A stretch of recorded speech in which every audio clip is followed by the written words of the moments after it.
أعيننا محمد وعلى آله وصحبه أجمعين وبعد. This is the final session within this series that we have been running on weekdays throughout the blessed month of Ramadan. As we come to the end of this month, alhamdulillah, this is the 20th episode, and today I'm going to attempt to summarize for you, to the best of my ability, what we had talked about throughout the month. And I'm going to start by pointing out what the goals of Tazkiyah actually are. 3 C's: clarity, control, and closeness. What Tazkiyah allows you to achieve is a certain degree of clarity of mind and emotions and intention. Help you centralize and be mindful, live in the moment. It grants you a certain degree of closeness to Allah subhanahu wa ta'ala, where you enjoy His presence, you enjoy your rituals, you enjoy worshipping Him subhanahu wa ta'ala, you enjoy reading His book, you feel closer to Him subhanahu wa ta'ala. And it grants you, number 3, control. Control over your behaviors and your actions and yourself. And this grants you a certain degree of consistency in your ethics and in your values. When you're walking this path of Tazkiyah, you're trying to achieve these 3 things: that clarity, and that closeness to Allah subhanahu wa ta'ala, and that control. And the only way these things can be achieved is through following the Quran and the Sunnah of the Prophet alayhi salatu wasalam. There is no way, there is no other way to achieve these things aside from adhering to what Allah subhanahu wa ta'ala taught us in His glorified book, and following the Prophet alayhi salatu wasalam to the best of your ability, as detailed as possible. As detailed as possible. You read about his life and every aspect of his behavior, every value, every word he said, every way he decided to go in his life. Listen to it carefully and see how you're going to emulate that in your life, how you're going to follow him alayhi salatu wasalam as he made these choices. There is no such thing as Tazkiyah that does not adhere to the Quran and the Sunnah of the Prophet alayhi salatu wasalam. It's absolutely nonsense. You live through perseverance when things are difficult, and through gratitude when things are of ease, as he did alayhi salatu wasalam through his life. I hope that throughout this series you were able to recognize the importance of the qalb. Because you could ask the question, you talked it for 20 mornings, where are the tears, where's the khushu', where's the shivers, where are the spiritual highs, where? Without certain concepts being clear, none of that is even remotely possible. You're asking for outcomes, you're asking for results, you're asking for consequences. I can't provide consequences for you. I can't deliver outcomes for you. I have to give you the formula. We have to talk about the core values. You have to figure out what allows these things to exist first, and you have to work on them, and then the consequences will just come. The results will just exist. It's useless to talk about the results all the time without there being the foundation. And if you realize that the qalb is of that degree of importance, and you notice, what you understand, or what you're able to recognize, that the qalb is providing, is pumping out for you the most interesting and important experiences of your life. The most important and significant experiences of your life are your emotions, your feelings. The most real thing that we can grasp upon. Everything else that we hear are just words that are floating around in space, making it into our ears, and what they mean to us can vary depending on who we are, but your feelings, how you feel on the inside, that's why it's hard to shake off a feeling, because it feels so real. Emotions are so real to us. You see, when you think less of yourself, or you think more of others, or you compare yourself all the time, right? When you're always doing that, your heart is going to pump out arrogance or pump out low self-esteem. And that's the emotion you're going to be stuck with. Arrogance at the end is an emotion. It's fueled by a set of beliefs. It's fueled by your thoughts and how you see things. But at the end, it's a feeling. And the reason that some people find it difficult to shake it off and get rid of it, when I talk to them about this, is because they feel it, and And it's hard to not believe you're feeling, because you can confuse your gut, your intuition, your instinct, and feelings. It's hard sometimes to distinguish between them. So when you feel like you're better, or you feel that you're less, no matter what I tell you, sometimes it's not easy. It's hard to convince someone otherwise. Not understanding that really this feeling is just what the qalb is going to, it's the output of this qalb of yours. You have been inputting all the wrong data. It's going to put out this feeling that's not going to be healthy for you. Which is why this is such an important topic. Everything in Tazkiyah is designed to help this mixing pot of yours. To help protect it, to help preserve it, to help cleanse it on the inside and the outside. Make its walls crystal-like, transparent, so things can come in. So the light of Allah subhanahu wa ta'ala can shine right in. Keep the ran from being stuck on the outside or on the inside, poisoning the mix, making sure the ingredients that are being poured into it are pure, making sure there's the right temperature, it's the right mixing. The whole point of Tazkiyah is making sure that this qalb is protected from shaitan, that there's no holes, there's no openings, there's no way for him to get inside and poison the mix. It's the whole point of Tazkiyah, is you're just making sure that we're protecting this. So that the output can be of beauty. So the output can be meaningful to you. And the more you protect it, and the more you preserve it, and the more you care for it, subhanAllah, it becomes more sensitive. The qalb becomes more sensitive. And the more sensitive it is, you have to now care a little bit more about the environment around you. The things your eyes are seeing, the things your ears are hearing, the thoughts that you're allowing yourself to think about, the people you're spending time with, places that you're going to, because all of this your heart is very sensitive to. Any change, any small change, your heart will immediately feel it. And that sensitivity will affect what's going in and affect how it functions. Everything in Tazkiyah is designed to help that piece, because that's what the Prophet ﷺ told us. إِنَّ فِي الْجَسَدِ مُضْغَةً إِذَا صَلُحَتْ صَلُحَ الْجَسَدُ كُلُّهُ وَإِذَا فَسَدَتْ فَسَدَ الْجَسَدُ كُلُّهُ. There's just a piece in your heart, in your body. It's your qalb, subconsciousness, that if it works, if it functions, then everything functions. If it fails, then everything fails. So let's say that you listen to this series. And you decide you're going to try and walk this path. You start by adhering to the rules of Tazkiyah, where everything you hear is about you. You don't project it upon other people. You accept it upon yourself and only yourself. You commit to a daily hizb of Quran and a daily amount of wird where you invocate and remember Allah subhanahu wa ta'ala. You make sure that you have exercises that you perform every day. You offer yourself spiritual exercises where you try things and you observe how your nafs deals with them as you go through. You contemplate and reflect on a daily basis different things that affect you in your life. Things that you have learned, things that have bothered you, things that make you happy, and you ask yourself the right questions. You take time to understand why it is you feel the way you feel, and why it is the way you're thinking the way you're thinking. You accept the 4 focuses, the 4 daily focuses. So every day you make sure that you take some time and you recognize that everything has ihsan on it. Everything there has a zahir and a batin as well that should be cared for. That you have to care for your intentions before you do anything. That every deed is not helpful if it's not going to be accepted. Just taking moments and thinking about these, making sure that you contemplate your ubudiyyah to Allah subhanahu wa ta'ala, your serviceship to Him. You accept the principles, that the change that the nafs is going to go through is going to be gradual. It needs tenderness. It needs consistent habits.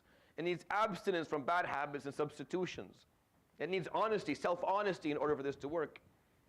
You accept the methods, where you have to have external effects, and you have to have internal effects, and you have to have a proper lifestyle, and you have to have proper reinforcements. And doing all that, you figure out that there's a cycle of your thoughts and your actions and your emotions, that they all affect one another. You start utilizing this cycle in your life. You follow the rules, you adhere to the focuses, you understand the principles, you use the methods, you care for this cycle, you utilize it. And as you do that, slowly you start influencing your nafs. You start affecting it.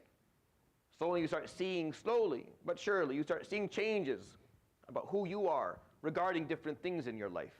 Regarding certain moments and certain scenarios, you start seeing some changes. And hopefully as you do that, you start to solidify your self-value. You start to solidify the divineness, the divinity of your self-value. You start to generate a certain degree of humbleness. Humbleness that allows you to remove vanity, and remove arrogance, and remove envy, and remove riya and ostentation from your heart. Your degrees of anger starts to drop. You're less distracted. You're less oblivious. You're less focused on dunya. You're less greedy. You start feeling that there's a little bit more ikhlas in your heart. Yes, you still do things to please people because you're a part of a society, but now your acts of worship, your acts of worship are only for Allah subhanahu wa ta'ala. You start to have a bit more reverence in your heart. You start to magnify Allah subhanahu wa ta'ala a little bit more. You utilize the contemplation and reflection. You start reflecting upon your values. And as you reflect upon your values, suddenly tawbah plays a much more active role in your life. It allows you to repent from the lack of clarity on your values. You reflect your values upon your values until compassion becomes more meaningful to you. You understand, you come to terms with what it is, with what rahmah is, with the conditions that it requires in order for it to exist. And once you do that, rahmah, once you contemplate rahmah and it's there, it strengthens humbleness. And they solidify each other. They stabilize each other. In the meantime, you are slowly starting to accept your own mortality. You're focusing more upon your accountability. You see death as Allah calling you home. A transition that you are bound to go through at some point. Every tribulation in your life, you see it as an opportunity to prove yourself to Allah subhanahu wa ta'ala. You look forward to moments where you can prove your dedication. You're less scared of death. You're less afraid of it. You're not as in denial of it as you used to be.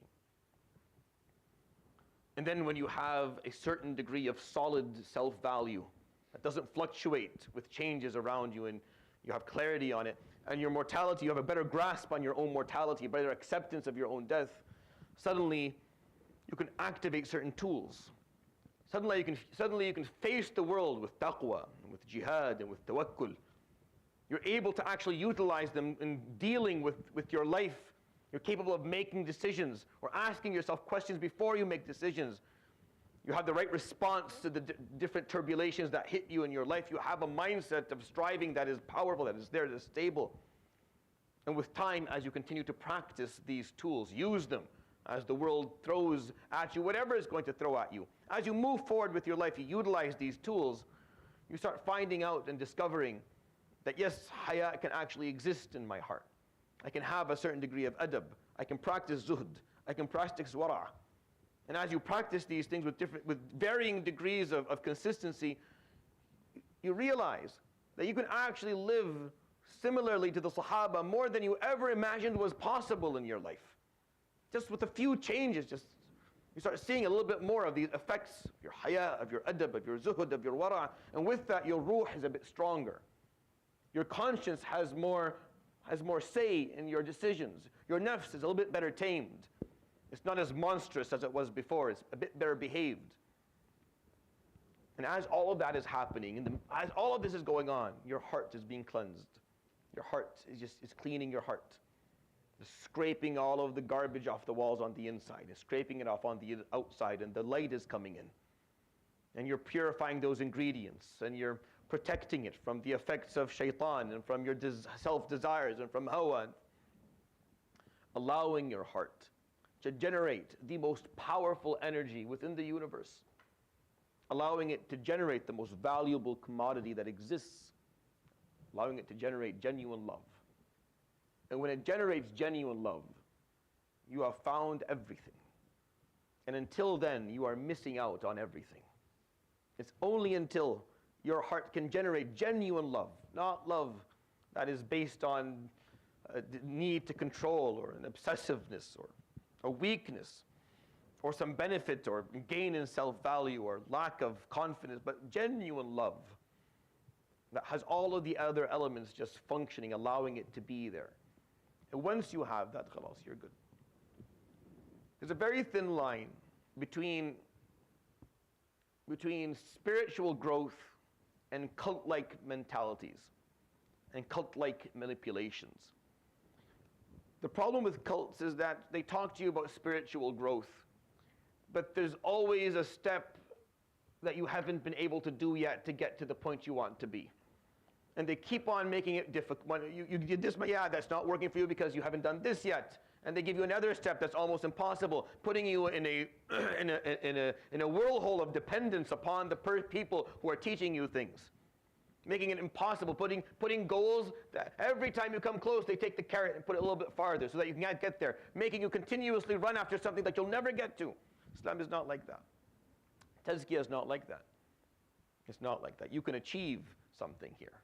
You can actually attain something that is meaningful to you. You have to commit to it. You have to be genuine about it. You have to have the grit. You have to follow the rules. You have to have a teacher who will help you move forward. You have to do it right, but you'll get somewhere.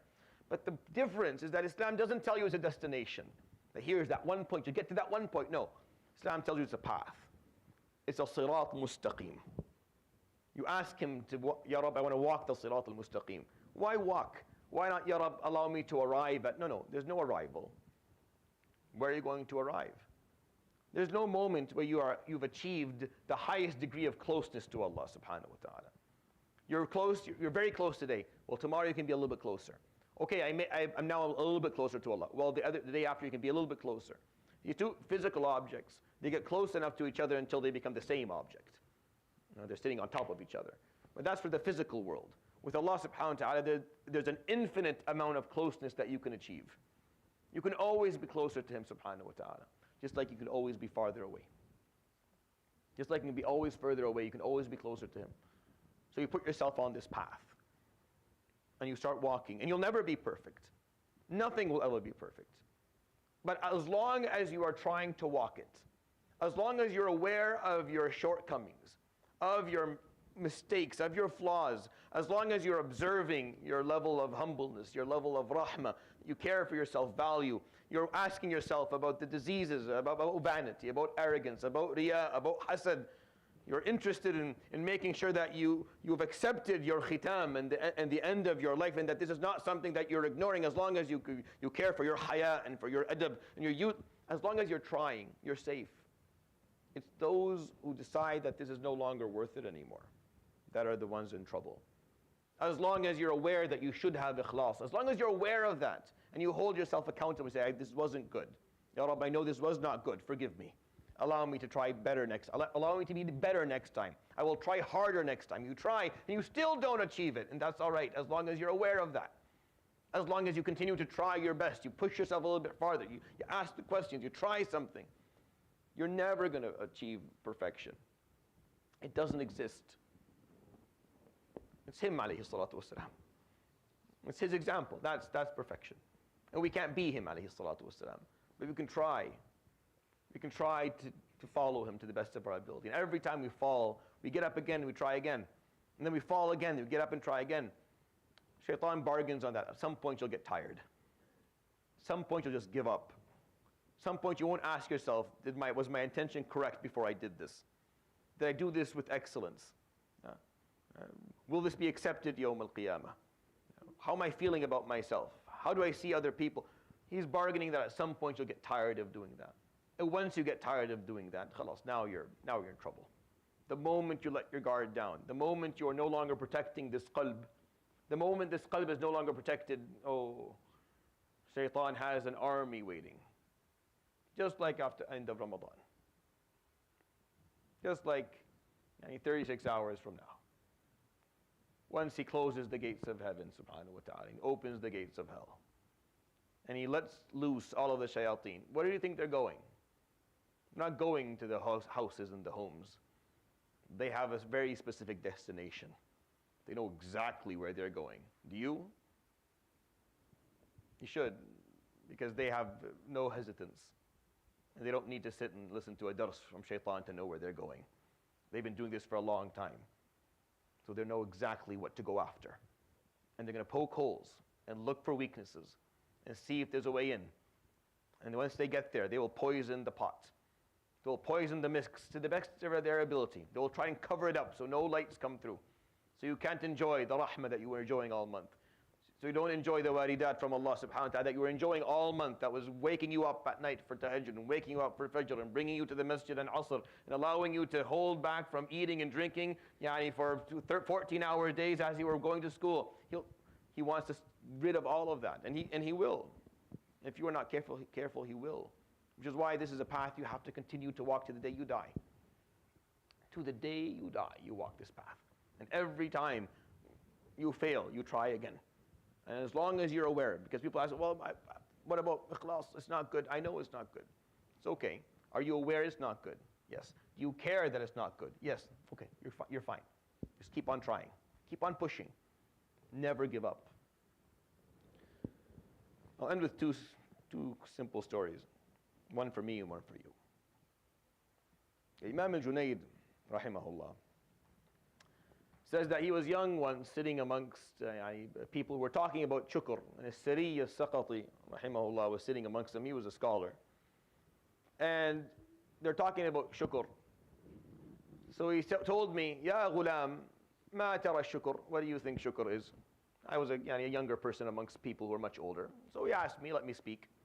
فَقُلْتُ الشُّكْرُ أَلَّا تَعْصِيَ اللَّهَ بِنِعَمِهِ عَلَيْكَ. He answered one of the most profound answers that exists till this day as a child. He said, the shukr is for you not to disobey Allah using the blessings that He bestowed upon you. قال فقال لي السري. So he looked at me and he said, والله إني لأخشى أن يكون حظك من الله لسانك. Said, I fear that all that is going to be valuable from you to Allah is your tongue. يقول الإمام الجنيد قال فوالله ما أزال أبكي على كلمته هذه منذ 60 عاما. He said, till this day I cry from the words that As-Sari told me that day, 60 years ago. And he told me, I fear and that all that's going to be good about you with Allah subhanahu wa ta'ala is just your tongue. And you'll say cool things, but there's no essence to it. وَلِيَاذُ بِاللَّهِ. There are Imam Ibn Qayyim fil Wabil al-Sayyib. He narrates that when they came to take Shaykh al-Islam Ibn Taymiyyah to jail, and they threatened him with that. They told him, if you don't do this or don't do that, we're going to take you to jail. قال فعلوا ما شئتم. Do what you want. أنا جنتي وبستاني في صدري. إن رحت راحت معي. You see, my paradise and my orchard is in my chest. Wherever I go, it goes with me. فإخراجي من بلدي سياحة. If you remove me from my country and kick me out, I'm a tourist. وسجني خلوة. And if you put me in jail, then I have a khalwa with Allah subhanahu wa ta'ala. وقتلي شهادة. If you kill me, then I'm a shaheed. فما يصنع بي أعدائي. What can my enemies really do to me? What exactly do you think you have over me? And this is what Tazkiyah offers you. It offers you a sense of fulfillment, a sense of happiness. Your heart is generating a feeling of genuine love. You've figured out the ingredients, you're pumping with all the right stuff, you're protecting, you're feeling genuine love. Someone who is in love is happy. They're happy because they have something that others don't. People would love to have what they have. They would love to have the love that they have, but they don't. So it doesn't matter what happened. Whether they live here, they live somewhere else, whether they are wealthy or poor, whether they're healthy or sick, whether they are popular or not. It doesn't make a difference because what they have is something that is so much more valuable than all of those things put together. They have the love of Allah subhanahu wa ta'ala in their hearts. And then they spend the rest of their lives protecting that. They walk this path of tazkiyah to protect that which they have achieved, which they have found inside of them. And this is the point. That was the point of this series. And I don't know how well this went over. I'm very well aware of how difficult some of these topics are, and how much time they actually need to be understood and contemplated and comprehended. And I summarize them to the best of my ability, leaving this as a reference for you. If you care for this, if this is something that you're willing to think about and focus on, listen to these a few more times and take time to think about them. Because nothing I talked about here will change by you just hearing me talk about it. The problem with issues of tazkiyah is just the fact that you heard me say it, or I heard someone else say it, or I said it myself, doesn't mean that the change is going to happen automatically in you. You're going to take what you heard and then you're going to slowly reflect upon it. You're going to start practicing it. You're going to think about it, and you're going to incorporate it into your life until it becomes a second nature to you, but that's going to take time. So Tazkiyah, brothers and sisters, is a slow process. You walk this for months and for years, and maybe after a while, and this happens all the time, they come and say, I don't know if anything's changing. I love it when they do this. 2 years in, I don't know if anything has changed. Like, perfect, let's sit down. And we start talking. I remember you 2 years ago.